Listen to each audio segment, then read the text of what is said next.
playing with that money like a playground. I got money, what they gotta say now? Beanie C, go get down on you, lay down.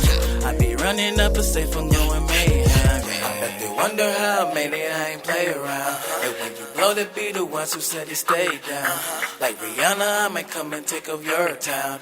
Wait. How you doing, Mr. Ray? I'm good. How you doing? Doing well, man. We're here today with Mr. Ray Barlow. Yes, sir. Yes, sir. Professional boxing record of 3-0, 1 knockouts. Yes, sir. It's been a while, but you're back on the scene now. How it feel? Feel good, man. It feel good. It's something I really love to do. As much as I have my ups and downs with it, it feels good. It feels good to be back. Now, I know you stepped away for a while. Talk about some of the things you've been doing while you've been away, the journey. What's that journey been while you've been gone? Well, I've been gone, man, you know, coming from, like, the obstacles I came from as far as incarcerations and stuff, and then jumping straight into boxing, which was another somewhat incarceration of discipline. Like, once I stepped away from boxing, I was able to just enjoy life and see what life is really about for me and what I want out of my life. For one thing, I was doing more with my family, being more family oriented and hanging out with my little cousins, taking them places, bringing them to the boxing gym, you know, taking them out, just showing them different things, because we all really come from that same type of environment where it's not so much good going on, or you don't see so much good. So I was like doing a lot of that. Then my nonprofit, I started a nonprofit of Feeding the Hungry, and that's going well. Something I always just wanted to try to do. I tried it, and it went great. And now I got a whole nonprofit, the Barlow Foundation for a Better World. Now, talk about that nonprofit. It seems like you've been super active with it lately. I mean, it seems like almost every month you're out there, you're feeding the homeless, you're giving away socks, you're giving away pretty much anything you can give them to help them in their situation, especially in this time of COVID. Definitely. I definitely been ripping and running. I mean, I just don't sit still. I got so much energy. I just like to stay active with it, man. Once I seen that I had a lot of people behind me backing it who was willing and on the same path or felt the same way I felt about helping out the less fortunate, sure, I feel like it's my priority to keep that lead and keep stepping so everybody follow me in the same path and promote positivity, you know. It's starting right now local, but I'm trying to do it everywhere, all around the world, from Africa to New York, Hawaii. I actually did it in Hawaii. Nice. Yeah, I actually got to feed the hungry in Hawaii. And yeah, man, it's a beautiful thing, and I love it because it's something I really just very passionate about. Now, you know, you're passionate about giving back to the homeless and helping out as much as you can. But talk about, like you just said earlier, from where you come from, it's not always a lot of good that you see. True. But you've always been that guy who succeeded in the classroom as well as outside the classroom. True. What was it that kept you from breaking during those hard times? Knowing it's better. Knowing it just can't be life forever. That's what it really was for me. And always just thinking the more, knowing just it's better out here in life and just looking for it. That's what really just kept me driven. What was your hardest time, you would say? What was the time that you were sitting there and you really was thinking like, man, what's going on? Had many times from 13 to 15, then from 17 to 20 when I was in prison. Oh man, one time I would say when I was in prison. Nah, I wouldn't even say that. When I first got out of prison and just trying to get everything in alignment, getting back used to regular civilization and getting a job and waiting for my record to be taken off because I actually got it expunged in the later years. So that was definitely difficult for me, but at the same time, it just really boxing drove me at that time for sure. I'm like, I don't want to work. I don't know when they're going to take this off my record, so I felt like boxing is the way to go. And then I actually fell in love with the art of it. That's what happened. Now, being a boxer and people who come from your community getting to see you now where you are compared to where you were, what do you think that means to them to be able to see that, especially some of the younger ones, you know? Really? You got them following you. Really, and that's what really brought me back in a sense, Cause like I say, I'm about promoting positivity, especially in the neighborhoods looked over. So, and I know with not just the youth, but with everybody, like you got to be doing something popping to get attention. You know what I mean? And for some reason, everybody likes a boxer, whether you good or not. They just like you. They gon' just like you. So that's what brought me back too. That's definitely what brought me back. Now, I see you've been back in the gym for a while. You've changed coaches, you know, and it looks like you've got a little more physical, a little bigger now. Yes, sir. Talk about the transition. Talk about your new coach. Talk about your new gym. How's your sparring been? Okay. My new coach is Adrian. Adrian, and the gym we're at is Artillery Boxing. Okay, I've been knowing him for so long. He was actually my coach way back when I went to the Nationals in like 2000. Adrian, when we went to the Nationals? Nah, that was 2017? yeah. Yeah, he was my coach then. For certain situations, he wasn't able to go, but I still made it to the Nationals. You know what I mean? So his training, it was immaculate. It was enough to get me to that stature. You know what I mean? And so now I'm out here in Powder Springs. He always had his dream and goal to have his own gym. Back then, we was in another guy's gym. And I'm just so happy to say he got it going, man. This is his gym. Yeah, beautiful. It's far, but it's beautiful. Yeah, out here in Powder Springs. But yeah, so that's my coach, and I'm proud of him. Rocking with it. We done been through some good times. We done been through some bad times, but I trust him, you know. So, and then with the spar, you know, I'm still in the circle with the boxing world, so sparring not too hard to find. I can call up any gym and get something working and just walk in. They down for the work. You know how it go. Absolutely. Yeah. Absolutely. Yeah. Now, So, what weight class are you looking to go now? Being back after taking a little break. What's the weight class for you? that 147, that 145 was something different. Because in amateurs, I fought at 152. I used to walk around 160. I still actually walk around like 160, 165 now. So like this time I'm going for 154. Get my feel back in, I get my feet wet, you know. And, you know, I get picked up by a promotion team or something of that nature. We can go a little harder. I don't have to work anymore. Then I can actually get back to like 145 for sure. Like if all I was doing was boxing, for sure. Now, you know, talk about the promoter you're with now. You know, how did you guys meet each other? What is that journey that you're expecting from your promoter? Vic Green from Ohio. Man, I heard from Vic Green before I went pro, just before I went pro. Right after the Nationals and stuff of that nature, I think with Golden Gloves, something, I don't know. But he hit me up on Facebook, on Messenger. You know, people do that all the time. Most of the time be weirdos.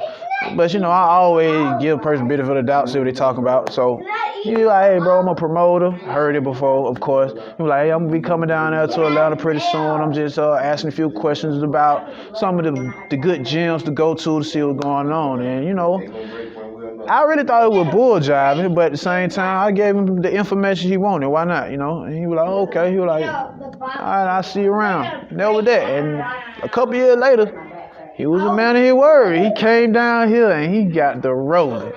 And yeah, so the first person for me to call when I jumped back in it was him, man. Just like back then, he gave me the opportunity. He was the first person, the first promoter to give me a chance in my state, in my city, and he wasn't even from this city. And then after that, once all other promoters, you know, they see the ticket sales because I wasn't actually signed with him, still not actually signed with him, but I'm definitely dealing with him. Once they seen how I sold ticket, everybody got the calling, you know what I mean? And I appreciate him for giving me that opportunity, and I seized advantage of it. Who else to call but Vic, you know? Yeah. Now, being a guy who sells tickets, like you said, you can move tickets. You're very known in the community. Yeah. What are your expectations over the next, let's say, 5 years when it comes to the sport of boxing? Next 5 years. A lot can change in a year. Absolutely. A lot can change in a year. So 5 years, man, with boxing, it can be as far as my eyes can see. Honestly, whatever I want, I can get it. That's how I feel. So just to answer your question more simply, definitely be signed definitely have me a signing bonus. Definitely thinking about some money, and thinking about, of course, my coach being in a good predicament for himself too, financially, because I'm not gonna let him go. And I'll be on TV. My mama gonna have a front row seat, at Barclays Stadium.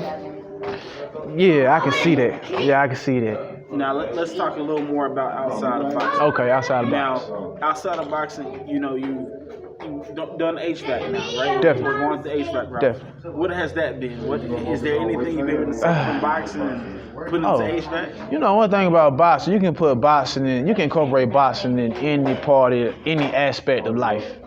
And so with that being said, with my career in HVAC, it's just about, being diligent, being focused, and knowing what you need to do and learning from your mistakes and trying not to make those mistakes happen again. And repetition is the key. Just like boxing, you keep doing it the right way, you keep doing the right thing the right way, and you're going to get better. And that's the same thing that goes along with my HVAC career, It's going well. It's going real well. They treat me good there too. Is that something you would recommend to other boxers as far as if, let's say they're starting off and, you're a guy who at the nationals. Right. At the national, you fought people at the national level who are probably, fighting at pros now. Definitely. And so you already had a little bit of name, but those guys who don't have a name at all, those guys who are amateurs, who fought amateur fights and kind of jumped to the pro ranks pretty quick. Yeah, I see that happening a lot. Is that something that you would lean towards them and say, get your HVAC license or get some type of license? Man, really, with any athlete, any boxer, I would tell them to don't limit yourself to just what you think that's the only thing you can do. Because if you can box, you can pretty much do whatever you really want to do if you put your mind to it. So for any boxer, I would definitely tell them always keep their hands in different avenues, for sure. It's so much out here. And, in Atlanta, it's so much to do in Atlanta, period. You can do a million things, and I'm trying to do 1,000 of millions of things, you know what I mean? So I encourage any boxer on any level to don't limit themselves to just one thing. You know what I mean? Your mind's so big. Your mind can do as much as you want it to do if you focus on it enough and train your mind to do it. So I encourage any boxer, anybody to always never limit themselves. Now your family is super important to you, of course. Definitely. How excited are they about you making this comeback? Man, I just told my grandma yesterday, for real. I'm like, Grandma, I got a fight coming up. She was like, oh. She's like, you back fight? She was like, I'm mad, but I'm happy. You gonna win. And then I told my mama's just so proud of me. I just been doing so much left and right. I just always come out with something else out the woodworks. You never know what to expect with me. And my family, they support me full throttle every time. Yeah. Now, when I see you fight, I've seen you fight a couple times at this point. You're very slick, super slick boxer. You can stay on the outside, but you can also go inside. Sure. Are we still going with that style, with you being a bigger guy now and probably having a little more power? Are we moving forward now, or are we still kind of using that boxing skills that we've been blessed with? Shoot, man, I walked away 3-0, and if it ain't broke, we ain't finna fix it. You know what I mean? We just gonna tweak it a little bit, keep it sharp. Put some oil in the rough spots, paint it up a little bit, make it look good. And that's how we rocking, man. I'm sticking to what I know. And then also with the amateur background too, it's always about adjusting, knowing how to adjust. So you gotta have a lot of tools in your toolbox. Then sometimes you don't have to bring out all your tools out that toolbox. So yeah, for the most part though, what you said is how it's gonna be. You know what I mean? Now, who's a fighter that you see and you say, down the road, that's a guy I want to see in the ring? Wow. That's tough to say because, like I said, a lot can change in a year. So anybody at the top right now, it would just be an honor to be in there with them. Anybody. Terrence Crawford. Shoot. Javante. No, he gonna come up and wait. Anybody, man. Anybody at the top right now, that'll be just an honor, for sure. Now, talking about Javante a little bit. Javante's the last guy to bring a big fight down here to Atlanta and headline a fight down here. True. We haven't had a Atlanta raised and born fighter fight here and headline since Holyfield. What would it mean to you to be able to bring a big fight to the city? To be a guy who can headline, let's say, Phillips Arena? What that mean to me? To me, that mean a lot of opportunity to promote positivity. Financially, too, a lot of opportunity for sure, but to promote positivity, man, that's what we need out here, man. It get terrible out here for real. Definitely. Now, and touch on that a little bit, the positivity. Where does that come from? Seeing it firsthand, being in it firsthand, thinking that way firsthand, never thinking about positive. It was always negative. Every corner you turn around, you know. And don't get me wrong, I was raised by a good family and whatnot. It was just the choices I made for myself and the environment I was around. And me knowing firsthand back then how it was and still having my ear to things going on now, it's outrageous, man. Nobody's fighting no more. Yeah, everybody see the news. You can't even go to the mall no more. You can't even go to one of the best malls no more without thinking you might get shot. You know what I mean? So it's big. Now, you know, you've always been a guy when you come out, you give us a little bit of a show. Yeah. This next fight, are we going to get that again? Hey, man, you know, when I start feeling pretty, I ain't showing no pity, man. You know what I'm saying? So, you know, that's just what I do. It just send me. So when I get out there, I'm going to put on the show. Absolutely. Now, just talk to your fans a little bit. And just, you know, whatever you want to tell them, let them know now. Okay. First and foremost, the pretty problem is back, man. You know what I'm saying? Still pretty as ever. You know what I'm saying? Might even be pretty than better. You know what I'm saying? But, yeah, to all my supporters, people out there watching, we promote positivity, man. That's what it's really about more than anything, you know. I'm in here doing what I'm doing, but my main objective, if I get any type of looks my way, just do something right. Just try to do something right. From the smallest thing to the biggest thing. Somebody might be short on some change in the gas station. Just step up. I got you, bro. Somebody might want some cigarettes. Buy them a pack. You know what I mean? That's what it's really about. The world could be so much better if we helped each other and just was not so had so much hatred towards each other. That's how I really feel. Really. Beautiful. Thank you, Mr. Ray Barlow. I appreciate you, man. We really appreciate you. Thank you, sir. You've been a great athlete. Thank you.